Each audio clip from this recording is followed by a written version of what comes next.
Bhavnagar Ghogha road police સ્ટેશનમાં car ચાલકની સાથે Activa ચાલકે સ્કૂટર અથડાવીને બાદમાં કાર ચાલકને ઢોરમાર માર્યો હોવાની પોલીસ ફરિયાદ નોંધાઈ છે। ભાવનગરના ઘોઘા રોડ પોલીસ સ્ટેશનમાં ફરિયાદી પિયુષભાઈ ઈશ્વરભાઈ લશ્કરીએ એવા મતલબની ફરિયાદ નોંધાવી હતી કે તેઓ મહિલા કોલેજ સર્કલથી ડોન ચોકમાં પોતાની કાર લઈને આવતા એક એક્ટિવા સ્કૂટર તેમની કાર સાથે અથડાયું હતું,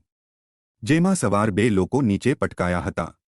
જેને ઊભા કરવા જતાં આ બંને શખ્સોએ ગાડી કેમ ચલાવો છો કહીને વીરભદ્ર અખાડાવાળા ખાંચામાં લઈ જઈને પટ્ટા વડે માર માર્યો હતો, જેમાં પટ્ટાનું બકલથી માથાના ભાગે ઈજા થતાં જેમાંથી સ્કૂટર ઉપર એક શખ્સ બજરંગદાસ બાપા હોસ્પિટલ નજીક મૂકી ગયો હતો। આ બંને શખ્સો વિરુદ્ધ પોલીસ ફરિયાદ નોંધાવા પામી, જેથી પોલીસે ઇનાયત ઉર્ફે યુનુસભાઈ ડેરૈયા અને સિદ્ધાર્થ ઉર્ફે બાજીગર ઘનશ્યામભાઈ ચૌહાણ નામના બે આરોપીઓને ઝડપી લીધા હતા।